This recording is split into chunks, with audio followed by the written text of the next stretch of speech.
It was supposed to be just another quiet day in Earth's Defense Command Center. The usual flurry of minor updates and routine messages filled the screens, with military strategists across the globe conducting exercises for a theoretical conflict with rogue nations, or, at worst, an alien encounter far from Earth. No one had expected the alarms to ring. No one had expected the data stream to shift from minor anomalies to full-blown chaos.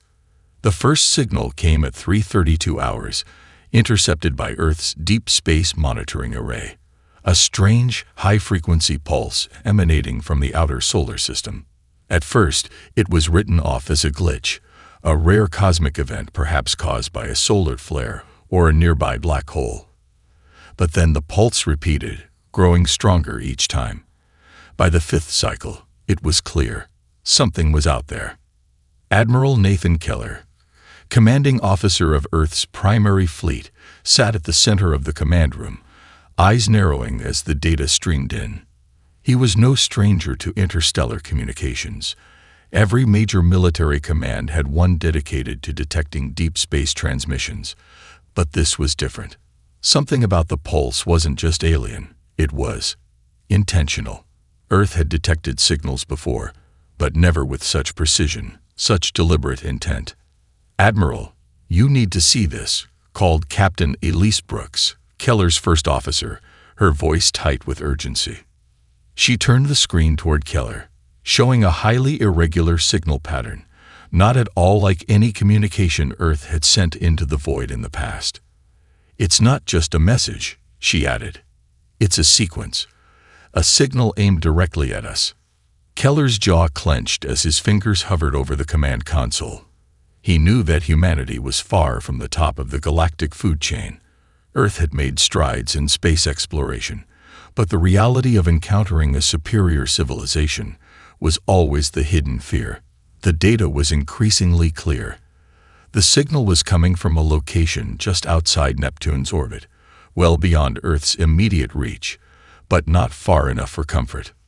"We've got no time for guessing games," Keller muttered, standing up, his boots clicking sharply against the metallic floor. "Send a message back. Request identification. Make it clear we're receiving." Brooks nodded, sending the message through a secure frequency. But as the seconds stretched into minutes, there was no response. And then, without warning, the first attack came. A burst of energy, bright and blinding, tore through Earth's outer defense network. Satellites monitoring the farthest reaches of the solar system disintegrated in an instant, leaving no trace of their existence. The shockwave sent tremors through Earth's systems as the defense grid flickered and failed across half the planet. Earth's automated defenses had been hit hard, and the enemy wasn't even in visual range yet. Keller's heart skipped a beat. His first instinct was to order an immediate counterstrike. But against what? Against a threat that had shown nothing but an enigmatic signal and an unprovoked attack. Brooks turned to him, eyes wide. "Admiral, we need to decide. Do we defend Earth, or do we retreat and buy time for evacuation?" For the first time in his long military career, Keller hesitated, but only for a moment. His voice came out low, firm, and unwavering. "We fight. We don't give them an inch." Outside, the skies darkened with the threat of the unknown. The enemy was here, and Earth was about to learn that the galaxy was far more dangerous than it had ever imagined. The aftermath of the first strike left Earth in a state of stunned disbelief. The global communication systems buzzed with frantic reports of the satellite destruction, yet there was no sign of the enemy fleet. No sudden bursts of energy or incoming missiles, just an eerie, unnerving silence that stretched across the stars. Admiral Keller stood at the center of the operations room, eyes fixed on the holographic map of the solar system, now dotted with red, blinking warning lights where Earth's defenses once stood. Half of Earth's outer defense grid had been obliterated in the opening strike, leaving the planet vulnerable. The Vornak, the enemy, as the data reports had now confirmed, had demonstrated a power far beyond anything humanity had anticipated. A single shot had crippled their first line of defense, And yet it hadn't been a missile or a bomb. It had been something far more sophisticated, an energy pulse that cut through space itself, rendering Earth's best technologies useless. "They're toying with us," muttered Captain Brooks, her voice laced with frustration as she leaned over her console. "They've got the upper hand, and they know it." Keller's eyes narrowed. He had heard rumors of alien species with weapons that could warp the very fabric of space. Still, seeing it firsthand was something else entirely. Earth had only begun to scratch the surface of deep space technology. The reality was that they were no match for whatever this enemy had at their disposal. Minutes turned into hours, and the silence persisted. Keller felt it deep in his bones, the heavy weight of impending doom. Was this waiting game part of their strategy? A probe to test Earth's reactions? The Vornak had made their power clear. They had crippled the satellites without so much as a warning, and now they hung in orbit like vultures, watching, waiting. "I don't like it," Keller said, turning to his team. "We're not getting any more transmissions from them, and yet I know they're out there." "Should we prepare for an invasion, sir?" asked Lieutenant Garcia, a young officer manning one of the consoles. Her voice trembled with the fear that everyone in the room was feeling but too afraid to voice. Keller didn't answer immediately. He was too deep in thought, staring at the cold blackness of space. There were too many unknowns in play. They couldn't wait for a conventional attack, not when the enemy could simply erase any defensive moves they made. Earth had to act. But how? Before he could speak, an alert flashed across the screen, cutting through the tension like a knife. A new data pulse was detected. This time, it wasn't coming from the same coordinates as before, but from a location deeper into the asteroid belt, near the fringes of the solar system. It was faint, almost imperceptible, but it was there. "Signal identified," Captain Brooks said, tapping her screen. "It's not from a Vornak ship. It's from something else." Keller's heart raced. His mind struggled to process the new data. Another unknown entity, or perhaps an ally. Could there be another force out there willing to help? A brief transmission followed. The text was short, but its meaning was unmistakable. "Humanity, we are not your enemies. We are your last chance." The message faded as quickly as it appeared, leaving nothing but questions. Who had sent it? And more importantly, why now? "Set a course to investigate," Keller ordered, his voice hardening with determination. "We can't afford to ignore this." A faint spark of hope flickered inside him. Earth might still have a chance, but the stakes were higher than ever. Time was running out, and Keller knew that whatever this new development was, it was their best, perhaps only, chance for survival. The message, "Humanity, we are not your enemies.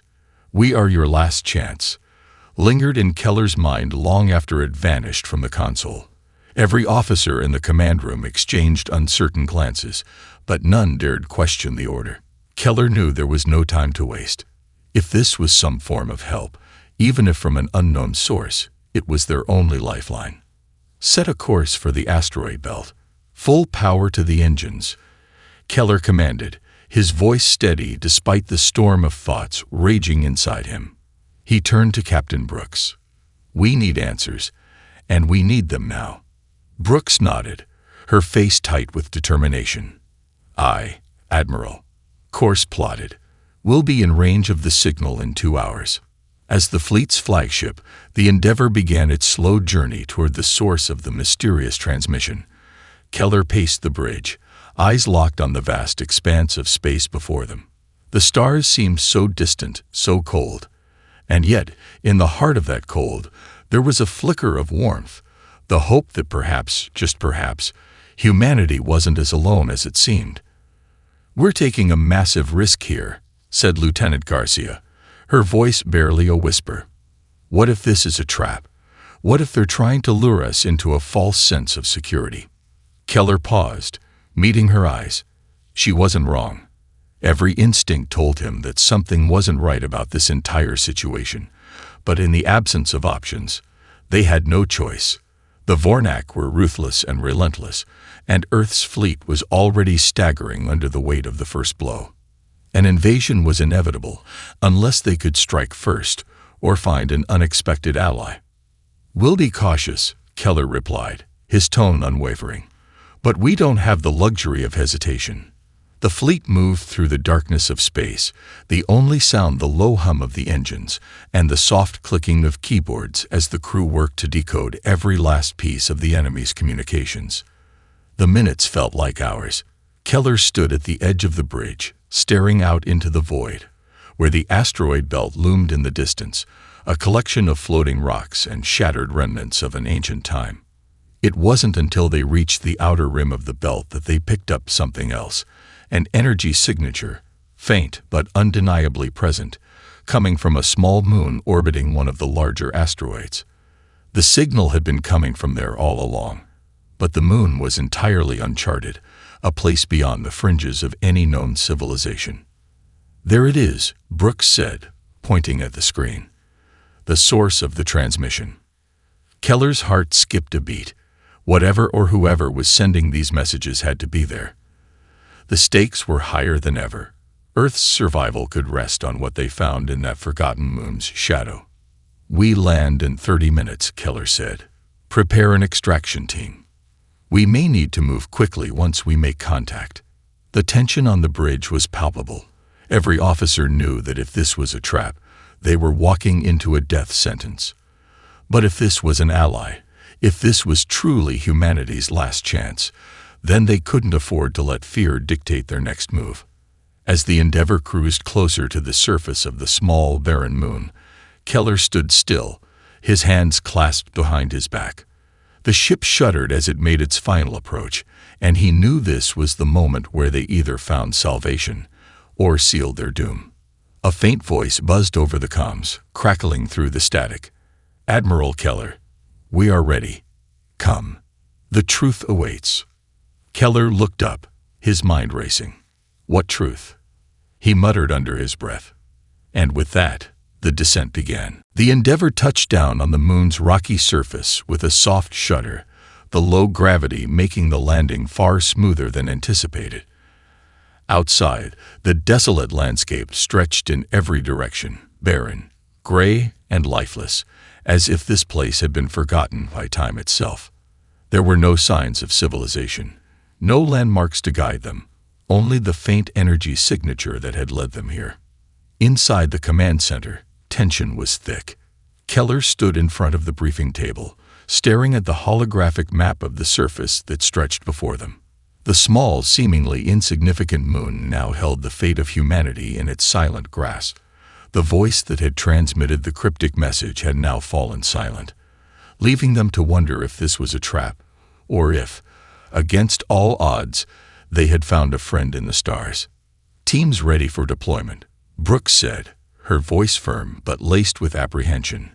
"We've got a small but capable squad prepped for extraction. They'll need to be in and out quickly. We can't risk leaving a footprint longer than necessary." Keller nodded, though the weight of the situation pressed heavily on him.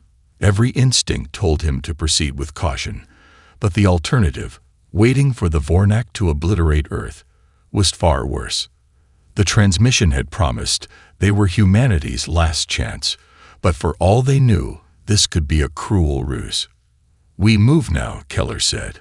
"We'll keep the team small. Brooks, you're with me. Garcia, you'll lead the secondary unit. We need to find out who's behind that message, and fast." Brooks didn't respond immediately, her expression unreadable. Finally, after a long pause, she spoke.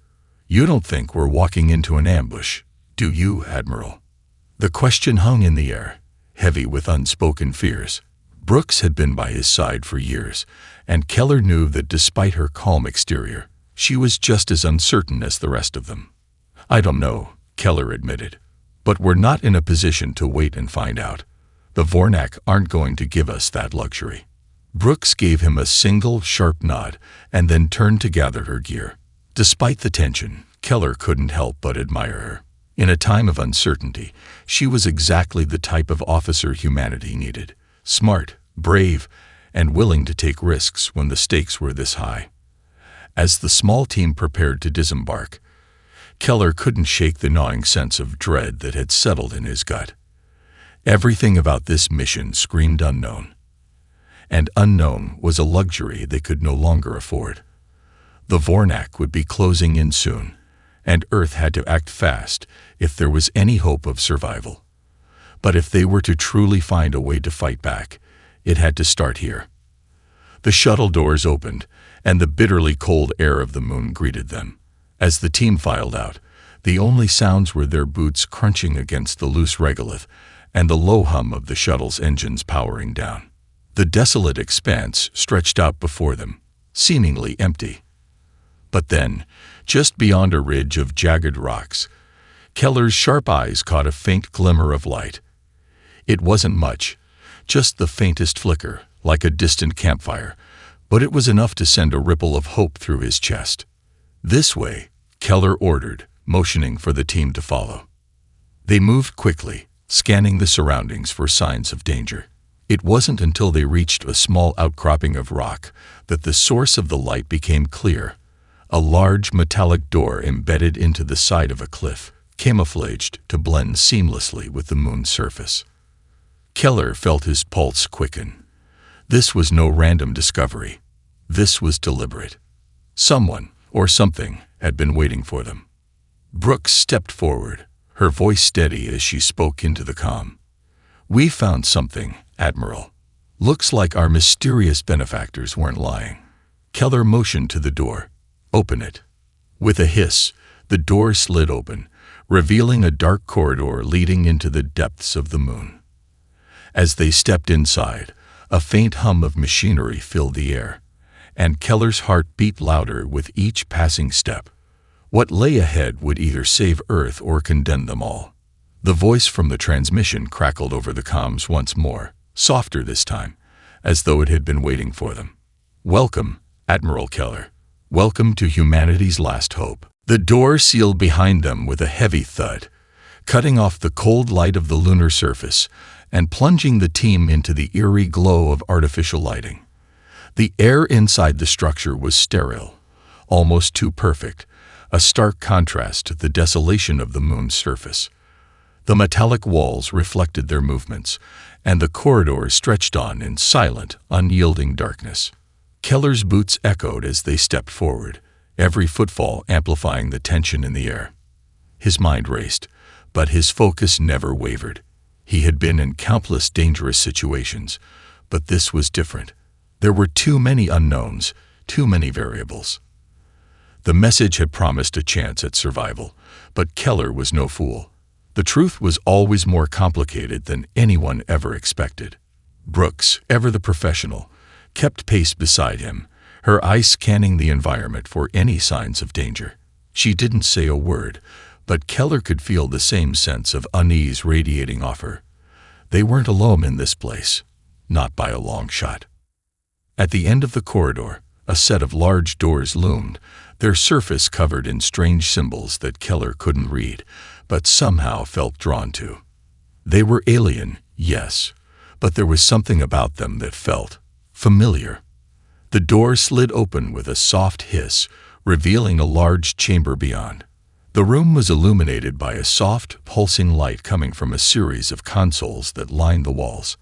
At the center of the room stood a massive, cylindrical structure, some kind of machine, humming with a quiet power. And standing before it was the figure they had all been waiting for. A man, or something that resembled a man, stood near the center of the room, his features obscured by a hooded cloak that shimmered in the ambient light.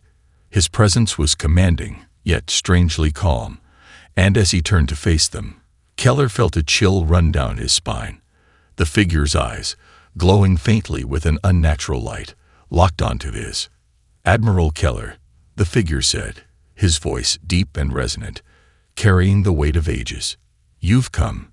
Keller's hand instinctively moved to his sidearm, but something held him back.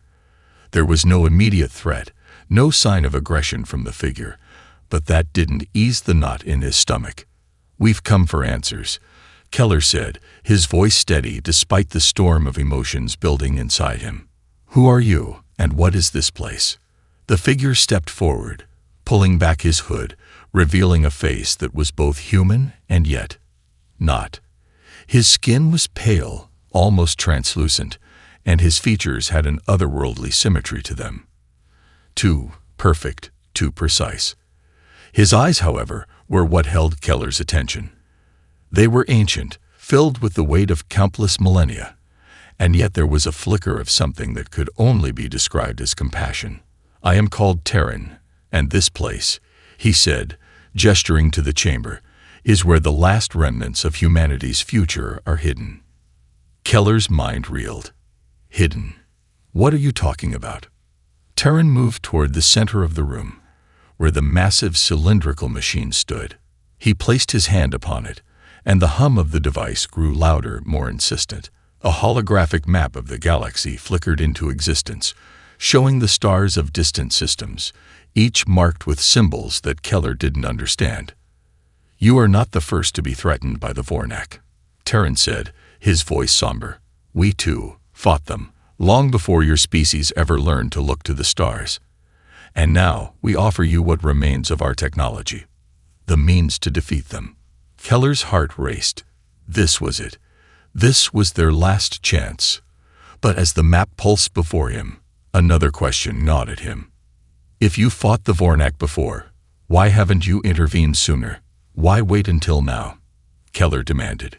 Terran's eyes softened, and for a moment, he seemed almost regretful. "Because your people needed to prove that you were worth saving. The Vornak are relentless conquerors, and they prey on those who can't unite against them.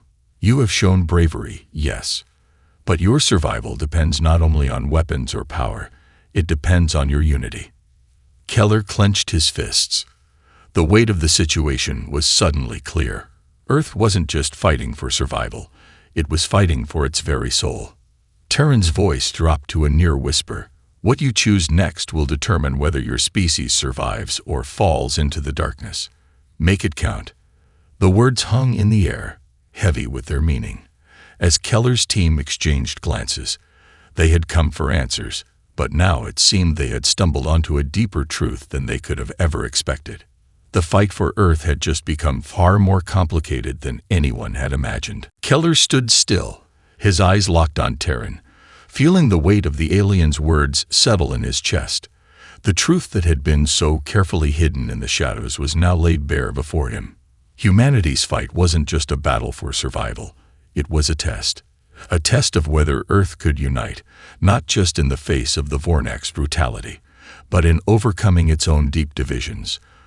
The very thing that had kept humanity from advancing was now its greatest threat. Terran's voice broke the silence, his tone sharp yet calm. "You stand at the edge of a precipice, Admiral Keller. The Vornak have seen countless civilizations rise and fall. Most crumble under their weight. But you, your species, has a chance to do what others could not, to overcome division and unite. But you must act swiftly." Brooke stepped forward, her voice filled with both skepticism and urgency. "We don't have time for philosophical debates, Terran. We need weapons, resources, anything to fight back against the Vornak. Our fleets are already scattered. Earth is on the brink of collapse. Unity can wait. If we don't act now, we'll lose everything." Terran's eyes softened, the ancient glow flickering in them. "You misunderstand, Captain. Unity is not a luxury. It is your weapon. Without it, no force, no technology, no amount of power will save you." Keller felt the sting of truth in those words, but the urgency of their situation clawed at his mind. The Vornak were out there, somewhere, waiting to strike again. His people were scattered, broken, fighting a war with outdated technology and fractured command. How could they unite in time? How could they even begin to work together when decades of distrust, old grudges, and outdated alliances stood between them? Terran seemed to sense Keller's growing frustration. He extended his hand, motioning to the holographic map still floating in the air, displaying the galaxy in all its vastness. "This is not just about the Vornak's conquest of Earth. This is a larger war, A war for the soul of your species. You have an opportunity to prove yourselves, to rise above the chaos. But it will not be easy. Keller's mind raced as he stared at the map. There were hundreds of star systems marked with the same cryptic symbols. The Vornak's warpath was already etched into the galaxy, and it seemed that Earth was now a critical point in their invasion. But Terran had given them a chance, a weapon that could turn the tide. Yet the key to wielding that weapon, as Terran had said, was unity. A unity that Keller wasn't sure humanity could achieve, at least not in time. "What exactly do you propose?" Keller finally asked, his voice steady despite the storm inside him. Terran's gaze grew intense, his eyes narrowing. "I will give you the tools to fight the Vornak, but only if you are ready to make a choice. The technology you seek lies within the structure I have shown you. However, it is not simply a matter of technology. It is an understanding. You will need to transcend the divisions that have long plagued your species." The alien paused, letting the words sink in. "I can give you power, yes. But power alone will not be enough.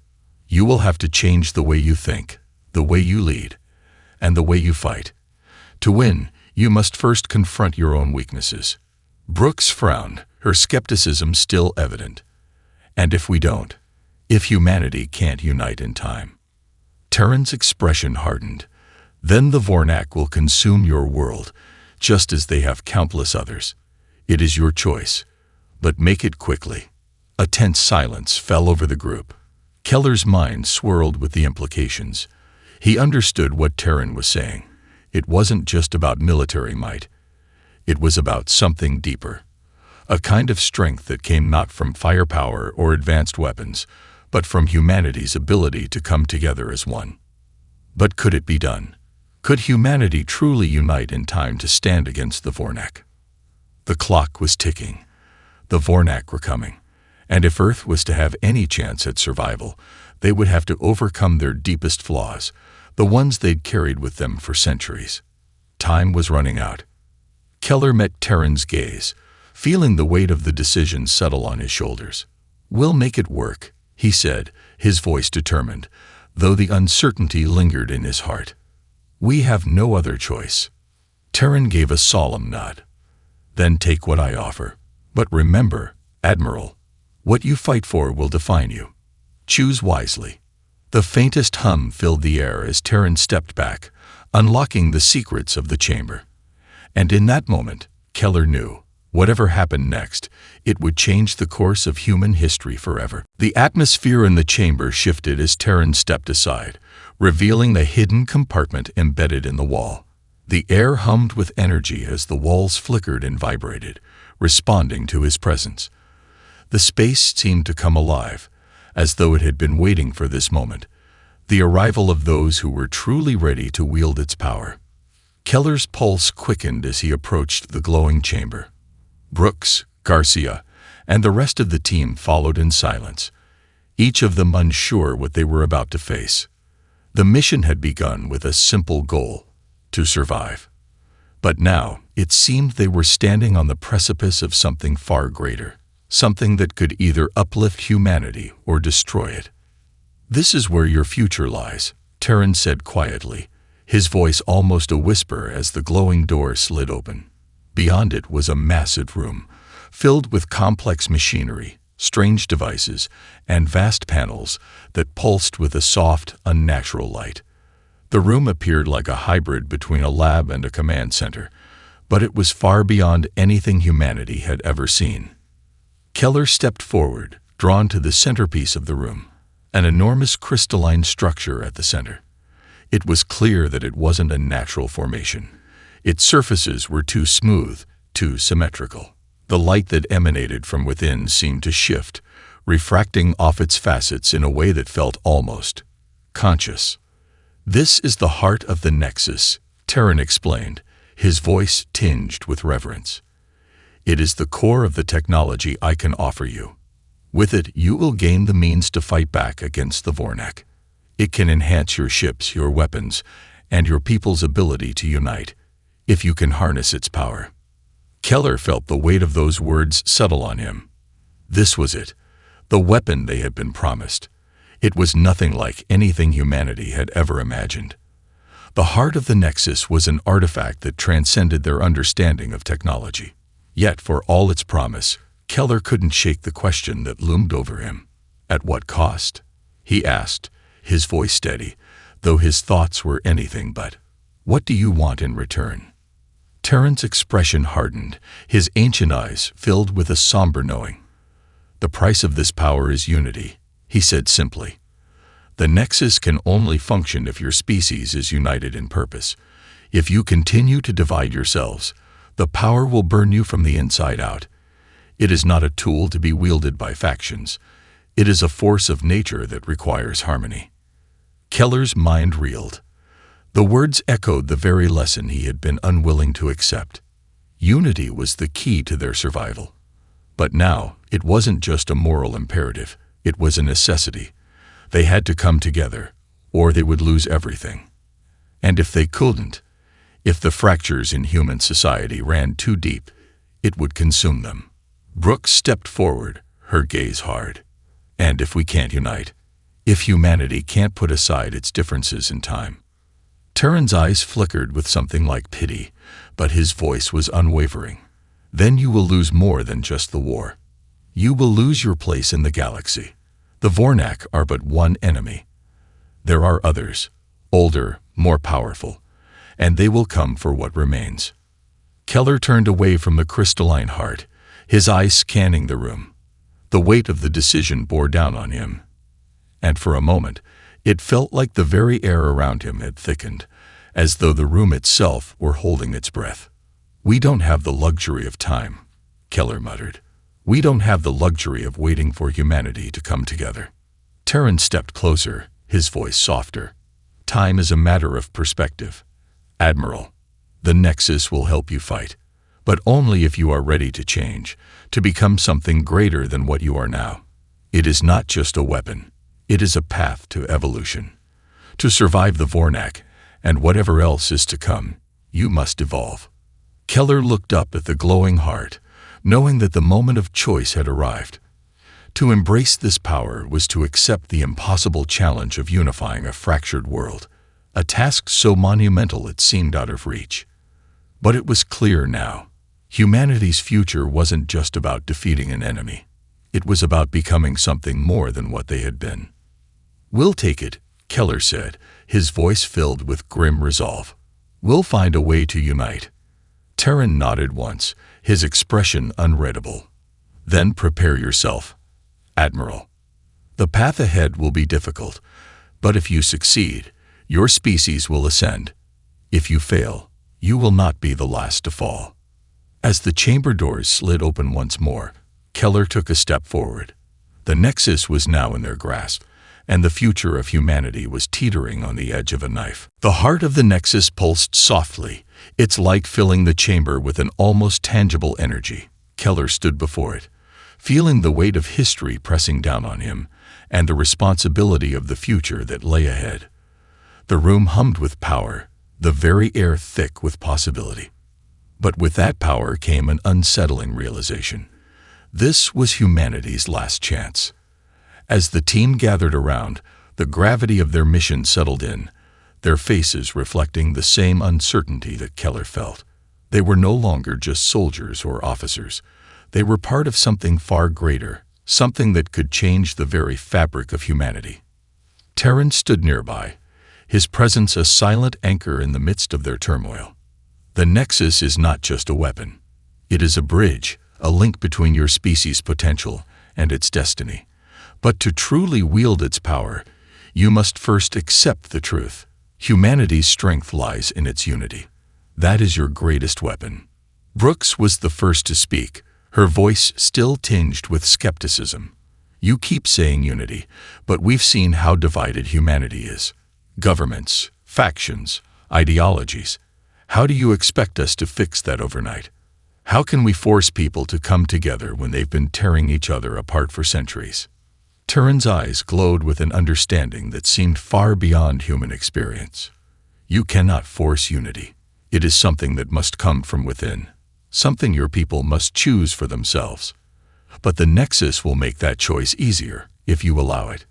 It will show them the way, and through its power, humanity can evolve. Keller could see the weight of Terran's words sink in. He knew they couldn't force humanity to unite. He had seen how politics, fear, and greed had caused rifts between nations. But now, in the face of extinction, there was only one way forward, and they had the power to guide their people toward that path. He turned to Brooks, his voice firm. "It won't be easy, but we can't afford to wait for everyone to agree. We'll lead by example. We'll show them that we're stronger together, and we'll use the Nexus to help make that a reality." Brooks hesitated for a moment, then nodded. "We're in this together, then. If we can unite, we have a fighting chance." Keller's gaze shifted to the rest of the team. Garcia, Lieutenant Walker, and the others were all looking to him, waiting for direction. The burden of command felt heavier now, knowing that every decision he made could shape the future of humanity. "It's time," Keller said, his voice resolute. "We'll take the Nexus and bring it back to Earth. But we need to move quickly. The Vornak aren't going to wait for us to get our act together." Terran stepped forward, his hand glowing as he reached toward the Nexus. A beam of light shot from his fingers, weaving through the air and connecting with the core. The light intensified, filling the room with an overwhelming brilliance.